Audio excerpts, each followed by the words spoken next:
Eh bien salut à tous et bienvenue sur Football Garden, c'est Bilal qui vous parle aujourd'hui. On se retrouve pour une toute nouvelle vidéo, une vidéo avant-match de cette magnifique Premier League, 37e journée de championnat aujourd'hui, enfin demain à l'heure où moi je m'enregistre, entre Brighton et Chelsea à l'Amex Stadium, donc chez eux. Donc du coup voilà, Brighton 10e contre Chelsea 7e, je vous affiche le classement. Comme vous pouvez voir, on est à 57 points, on est 7e, toujours à hauteur de Newcastle, à égalité.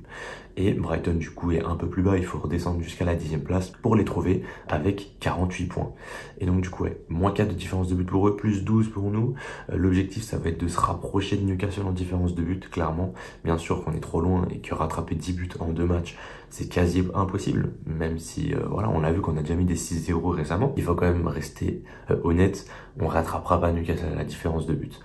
En revanche, s'il y a bien un truc qu'on peut se dire, c'est que si vous regardez bien le classement, Newcastle et Chelsea sont à 57 points et Manchester United est à 54.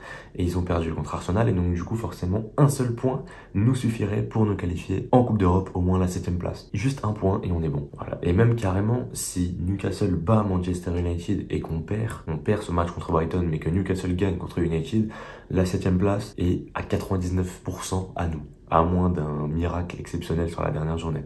Donc du coup, voilà au niveau du classement, voilà au niveau des différentes équipes et des différents classements. L'objectif, c'est la victoire, évidemment, on le sait, il nous manque deux matchs à aller gagner pour obtenir cette 6e place, le Graal, l'Europa League. Après tant d'efforts et de difficultés, ce serait parfait pour nous.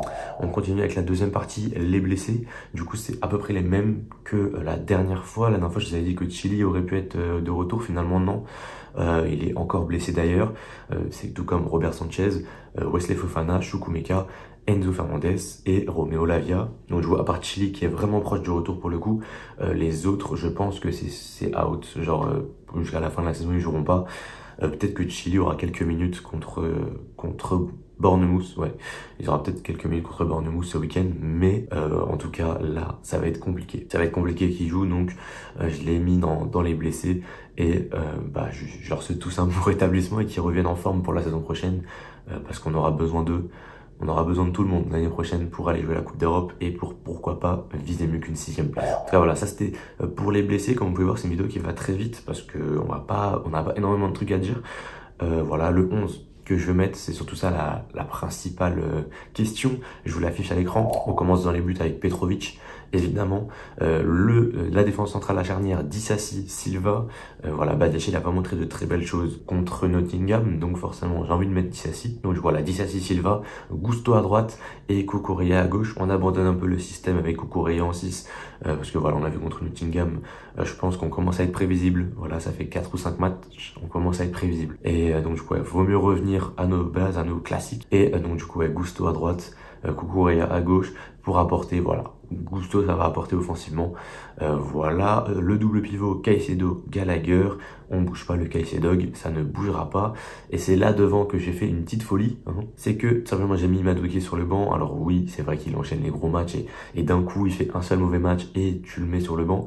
Mais c'est parce que j'avais envie de starter Nkunku que je starte en 10 et Palmer à droite. On l'a vu cette saison avec Gusto. C'est l'alchimie, c'est le lien vert sur FUT.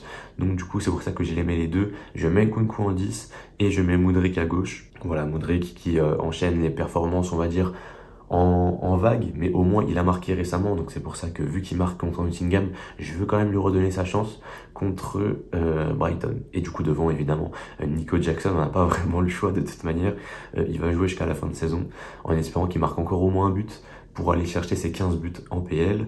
Et voilà, sur le banc, on aurait des joueurs du coup de qualité, on aurait du Sterling, on aurait du Reece James, on aurait Casadei, on aurait du coup Chalobah, Badiachil, voilà, on aurait des bons joueurs, on aurait des très bons joueurs sur le banc qui pourraient rentrer au cas où. Donc du coup Brighton sur les 5 derniers matchs, c'est pas fameux. C'est vraiment pas fameux, je vous les affiche à l'écran les 5 matchs. Voilà, il y a deux souvenirs, 3 défaites, une victoire et 2 nuls de souvenirs. Une victoire contre Aston Villa, attention quand même, victoire 1-0. Mais il y a eu des nuls contre du coup Newcastle et je pourrais pas vous dire l'autre équipe. Mais il y a eu des défaites contre Arsenal et contre Manchester City, à domicile les deux, et à domicile ils se sont fait éteindre à chaque fois. 3-0, 4-0. Donc voilà, ils ont pris que 5 points sur 15, ils sont pas en bonne forme.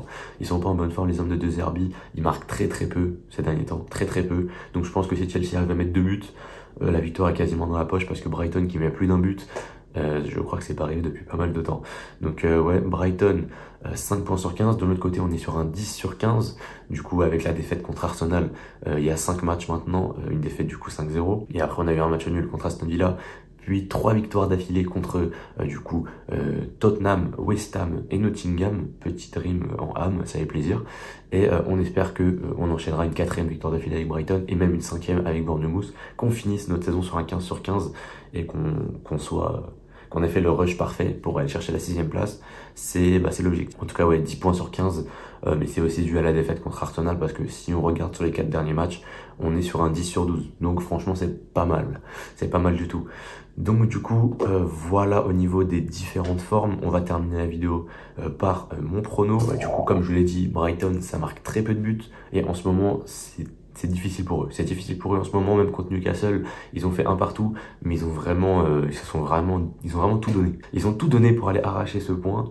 Et clairement, si tu marques 2 buts contre Brighton, à 95% sûr que tu vas gagner le match. Donc du coup, voilà, j'ai misé sur une victoire 3-1 de nos Blues et donc des buts de Jackson, un but de Palmer et pourquoi pas un but de Christopher Nkunku. Voilà, pour le mettre en confiance, un petit penalty ou quoi si Palmer peut lui laisser, mais au moins le mettre en confiance pour qu'il marque son premier but depuis Liverpool, je pense. Donc voilà. C'est tout pour cette vidéo. Voilà, ça vient clôturer avec le prono. N'hésitez pas à vous abonner, à liker et à partager cette vidéo autour de vous. On a passé les 1700 abonnés. Merci à tous. Vraiment, ça a kiffé. Voilà, il y a beaucoup de vidéos qui sortent en ce moment sur la chaîne. J'ai décidé de mettre un petit peu les gaz. Voilà, on a eu du coup l'avant-match Nottingham, le débrief Nottingham, le Garden Talk avec Walid, cette vidéo, le débrief demain et les 11 combinés qui sortiront entre le débrief et l'avant-match, ce qui fait à peu près 6 vidéos en une semaine, donc c'est quand même pas mal. En tout cas, voilà, moi je vous laisse là-dessus. J'espère que vous avez kiffé cette vidéo. Voilà, n'hésitez pas aussi à me le dire en commentaire. Ce que vous pensez de mon 11, si vous êtes d'accord ou pas d'accord, votre prono à vous pour le match contre Brighton. Et voilà. Moi je vous laisse là-dessus, c'était Bilal de la chaîne Football Garden. Portez-vous bien et la paix sur vous.